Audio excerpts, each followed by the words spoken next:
Hello students, आगे हम समझते हैं एक्सरसाइज 6.3 का क्वेश्चन नंबर 1। अभी तक हमने एक्सरसाइज 6.2 तक किया था, उसमें हमें सिर्फ एक इनइक्वालिटी दी होती थी। इस बार हमें दो इनइक्वालिटी दी होगी, तो उस केस में हमने क्वेश्चन को कैसे सॉल्व करना है वो देखते हैं हम। अब ये क्वेश्चन हमारा है, solve the following system of inequalities graphically. और हमें दिया पहले इनइक्वालिटी दी हुई है x greater than equal to 3। तो सबसे पहले हम क्या करते थे, जैसे मान लो हमें ये अकेली इक्वेशन दी होती थी तो हम इसको चेंज करते थे पहले इक्वेशन में। इनइक्वालिटी को चेंज किया हमने इक्वेशन में। उसके बाद जैसे हमारे पास x की वैल्यू 3 दी हुई है, तो अगर x की वैल्यू 3 दी हुई है तो मतलब जो हमारी लाइन होगी वो 3 को पास x3 को पास करेगी। मतलब यहाँ पे है x3, तो ये हमारी लाइन कुछ ऐसे होगी।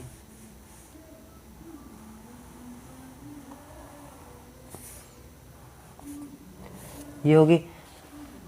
उसके बाद हम देखते थे, और ये यहाँ पे इक्वल का साइन है तो इसका मतलब ये लाइन डार्क रहेगी। और यहाँ पे हमें बोला है कि जो x ग्रेटर दैन 3, तो हम उसके बाद क्या करते थे, हम एक पॉइंट लेते थे 0 0, जो कि इस लाइन के ऊपर नहीं होना चाहिए। 0 0 हमने इस ओरिजिन वाले पॉइंट को लिया, और जब हम 0 0 इसमें पुट करेंगे, इसमें इनइक्वालिटी में, तो हमारे पास आ गया x greater than equal to 3 दिया हुआ है। हमने क्या पुट किया 0 0, ये हमारा x है और ये y। x की वैल्यू कितनी है 0, y तो हमारा है ही नहीं, ग्रेटर दैन इक्वल टू 3। तो क्या ये 0 3 से ग्रेटर है? नहीं है, तो ये हमारा क्या हो गया फॉल्स। ये फॉल्स है, तो इसका मतलब 0 इस लाइन के इस तरफ था, तो मतलब हमारा जो शेडेड रीजन होगा उस तरफ होगा। तो इसका शेडेड रीजन हो गया इस तरफ। अभी हम इसको शेड नहीं करेंगे, पहले हम क्या करते थे, इसको शेड कर देते थे। अब जैसे हमारे पास है y is greater than equal to 2। अब इसमें क्या करेंगे, हमें क्या दिया हुआ है y greater than equal to 2। पहले इसको हम इक्वेशन की फॉर्म में चेंज कर लेंगे, और वाई इक्वल टू 2 है, इसका मतलब जो हमारी लाइन है वो वाई 2 को क्रॉस करेगी। तो मतलब वाई ये रहा 2, तो यहाँ से पास होके जाएगी एक लाइन, ये है हमारी वाई 2 की, वाई इक्वल टू 2 का ग्राफ। ठीक है, यहाँ पे हमारे पास इक्वालिटी का साइन है, इसका मतलब ये लाइन हमारी रहेगी डार्क। अब उसके बाद देखना है हमने कि ये इसके ऊपर वाला एरिया शेडेड होगा या इसके नीचे वाला। तो उसके लिए हम क्या करेंगे, एक पॉइंट और ले लेंगे जो कि इस लाइन के ऊपर ना हो। तो हम क्या करते हैं, हम 0 0 को ही ले लेते हैं। तो 0 0 के अगर 0 0 को सेटिस्फाई कर गया तो इस तरफ, नहीं किया तो उस तरफ। तो हमारे पास क्या था, हमारे पास था y greater than equal to 2। तो हमने पॉइंट कौन सा लिया 0 0, ये होगा x और ये होगा y। तो हमें x तो दिया ही नहीं है, y दिया हुआ है, तो यहाँ पे y greater than equal to 2। क्या y 0 ग्रेटर दैन होता है 2 से? नहीं, तो ये फॉल्स। तो मतलब 0 इस तरफ था, तो इस तरफ वाला एरिया नहीं होगा, उस तरफ वाला होगा। तो मतलब ऊपर वाला एरिया होगा, तो फिर ये हो गया हमारा सोल्यूशन रीजन ऊपर वाला। अब इसमें हम करेंगे क्या, जैसे पहले हम क्या करते थे, पहले हम जो ये वाला रीजन था तो इसको शेड कर देते थे, फिर ये जो हमारा ऊपर वाला आ गया इसको शेड कर देते थे। तो लेकिन हमने इसमें क्या करना है, इसमें हमारा जो कॉमन रीजन होगा, जैसे मान लो अगर हम इसको शेड करते और अगर हम इसको शेड करते, तो दोनों में हमारा कॉमन रीजन कौन सा होता है, ये वाला, ये कॉमन है दोनों में। तो इसका मतलब जो हमारा सोल्यूशन रीजन होगा वो होगा ये वाला,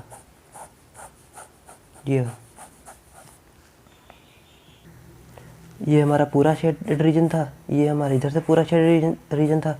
तो हमारा जो रिक्वायर्ड सोल्यूशन रीजन होगा कौन सा, ये वाला, ये रिक्वायर्ड सोल्यूशन रीजन। इसमें कोई चेंज नहीं है, बस हमने सेम जैसे हमने 6.2 में किया था कि हमने एक का ग्राफ बनाया, दूसरे का बनाया, और शेडेड रीजन दोनों का फाइंड किया, और दोनों जहाँ पे एक दूसरे दोनों जहाँ पे ओवरलैप कर रहे होंगे वही हमारा सोल्यूशन रीजन होगा। इसके बाद देखते हैं क्वेश्चन नंबर 2। इसके बाद question number second, 3xy plus 2y less than equal to 12। ये हमें एक इनइक्वालिटी दी हुई है, और एक x greater than equal to 1 और एक y greater than equal to 2। अब इसको भी सेम जैसे हम इसका ग्राफ बनाते थे, इसका बनाएंगे, इसका बनाएंगे और इसका बनाएंगे, और तीनों में जो कॉमन रीजन होगा वही हमारा सोल्यूशन रीजन होगा। तो पहले हम इससे स्टार्ट करते हैं, 3x प्लस 2y। पहले इनइक्वालिटी को लिखते हैं 3x plus 2y less than equal to 12 दिया हुआ है। तो यहाँ पे हम इसको पहले इक्वेशन की फॉर्म में चेंज कर लेते हैं। अब यहाँ से हम एक्स और वाई की वैल्यू फाइंड करते हैं। एक्स और वाई की वैल्यू फाइंड करेंगे तो यहाँ पे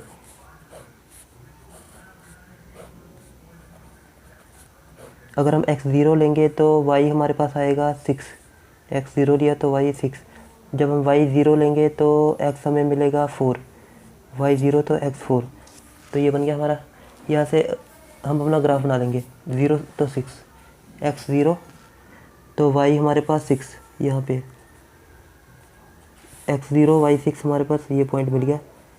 उसके बाद 4 और 0, x4 तो y 0, x4 है हमारे पास और y 0 ये पॉइंट हो गया। तो यहाँ से हमारा ये ग्राफ बन गया।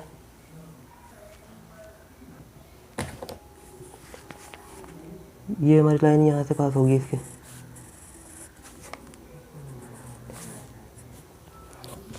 यहाँ पे इक्वल टू का साइन दिया हुआ है तो ये लाइन डार्क रहेगी। अगर ये इक्वल टू का साइन नहीं होता तो इसका मतलब ये लाइट होती। अब इसके बाद हमने देखना है कि शेडेड रीजन इस तरफ का होगा या फिर उस तरफ का।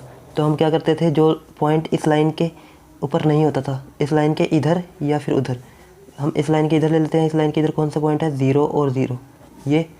अब इसको देखते हैं सेटिस्फाई करेगा या नहीं। तो हमारे पास इनइक्वालिटी ये दी थी, हम यहाँ पे पॉइंट 0 0 पुट करते हैं तो हमारे पास आएगा 3x + 2y ≤ 12, x भी 0 + 2y, यहाँ पे y भी 0, ये हो गया 0 + 0 0 ≤ 12। तो ये जो हमारा 0 है ये 12 से छोटा है, इसका मतलब सेटिस्फाई कर रहा है। तो जिस तरफ 0 है हमारा शेडेड रीजन भी उसी तरफ होगा, इस तरफ। उसके बाद हमारी दूसरी इनइक्वालिटी x > 1। तो x > 1 को पहले हम इक्वेशन में चेंज करेंगे, x = 1। तो मतलब 1 जो x है 1 है, तो मतलब यहाँ पे y की हमें वैल्यू दी नहीं हुई है। तो जो इसका जो ग्राफ होगा x 1 को ऐसे क्रॉस करके जाएगा यहाँ पे। जो ये वाली लाइन बन गई हमारी x = 1 की, और ये भी डार्क रहेगी क्योंकि यहाँ इसके साथ इक्वल टू का साइन है।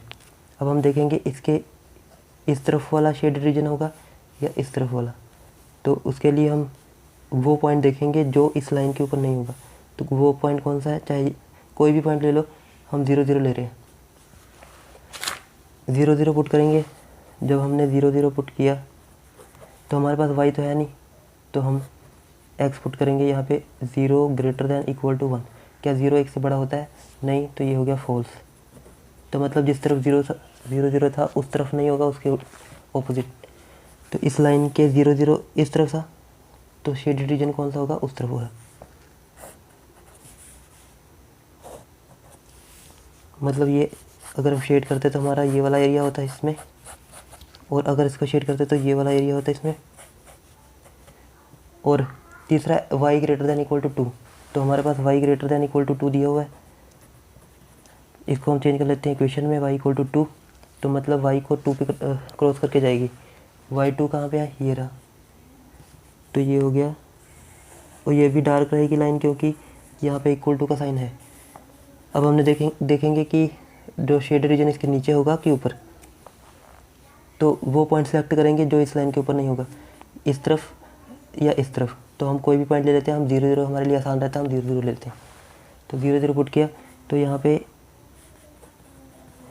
तो y > 2। तो हमने यहाँ पे y की जगह 0 पुट किया, तो यहाँ पे 0 > 2, मतलब ये 0 इससे बड़ा होता है, नहीं। तो ये हमारी कंडीशन क्या होगी, फॉल्स। ये कंडीशन फॉल्स होगी। इसका मतलब जिस तरफ 0 है उस तरफ हमारा सोल्यूशन रीजन नहीं होगा। तो मतलब 0 इस तरफ था तो ये फॉल्स हो गया। तो सोल्यूशन रीजन किस तरफ होगा, ऊपर की तरफ। तो मतलब इसका सोल्यूशन रीजन ये होना चाहिए था। तो हमारा सोल्यूशन रीजन कौन सा होता है, जो तीनों में कॉमन हो। अब यहाँ से अगर हम देख रहे हैं कि इसकी वजह से ये था, इसकी वजह से ऊपर वाला रीजन था, और इस लाइन की वजह से नीचे वाला। तो ये देखो, ये वाला रीजन जो तीनों में कॉमन नहीं आ रहा है, ये वाला। तो यही हमारा सोल्यूशन रीजन है, रिक्वायर्ड सोल्यूशन रीजन।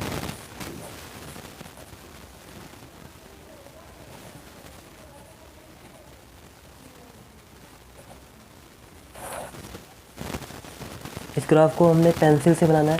ये तो मैं समझाने के लिए पेन से समझा रहा हूँ, लेकिन आपने पेंसिल से ड्रॉ करना है और जो आपने एग्ज़ाम में शो करना है इस रीजन को शो करना है। इसके बाद हमारा क्वेश्चन नंबर 3, इसमें हमें दिया हुआ 2x + y greater than equal to 6 और 3x + 4y less than equal to 12। तो इसको भी हम जैसे पहले हम करते थे, हमें पहले एक ही इनइक्वालिटी दी होती थी, उसको सॉल्व करते थे, हम सोल्यूशन रीजन फाइंड कर लेते। लेकिन इस बार हमें 2 इनइक्वालिटी दी हुई है, तो पहले हम इसके लिए फाइंड करेंगे, फिर इसके लिए फाइंड करेंगे, और जहाँ पे दोनों का कॉमन रीजन होगा वही हमारा सोल्यूशन रीजन होगा। तो पहले इसको सॉल्व करते हैं। हमारे पास 2x + y greater than equal to 6, 2x + y greater than equal to 6। पहले इसको इक्वेशन में चेंज करते हैं, 2x + y इक्वल टू 6। तो यहाँ पे हम पॉइंट फाइंड करेंगे 2।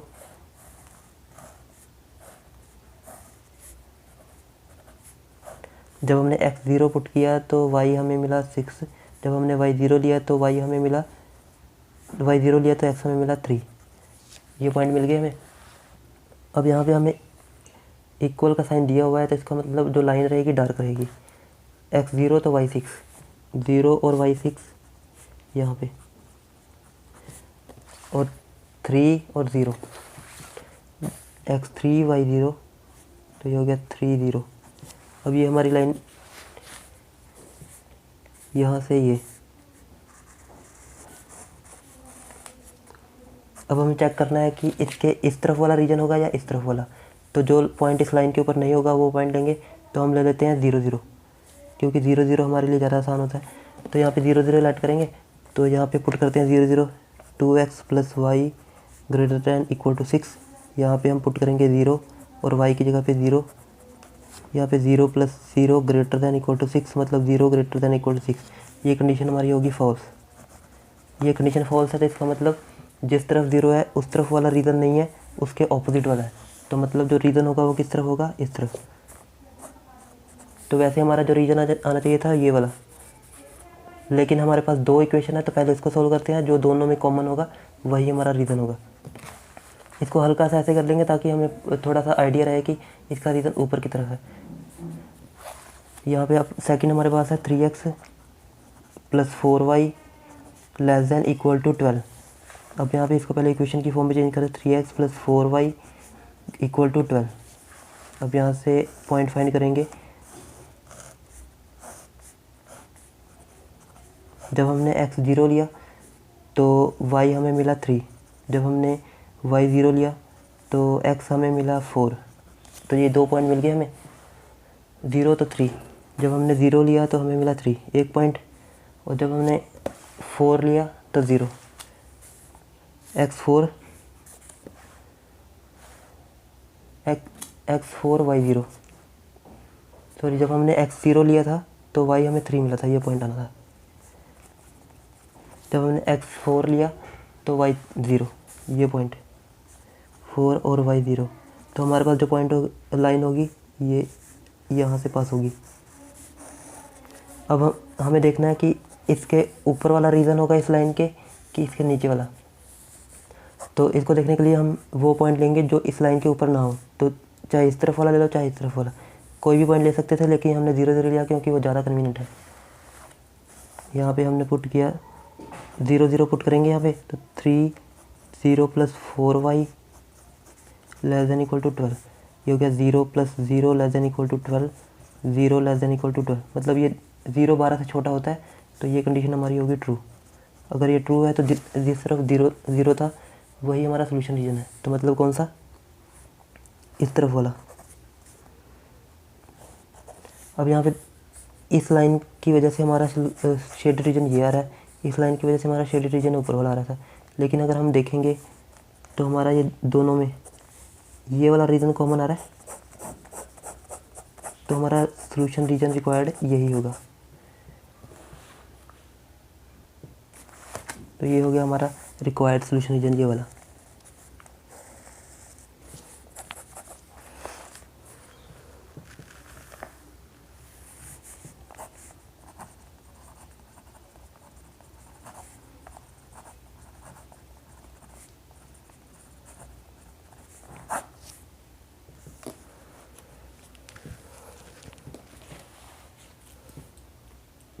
तो आई होप आपको समझ में आ गया होगा। अगर आपको कहीं पे भी डाउट हो तो आप कमेंट करके पूछ सकते हैं।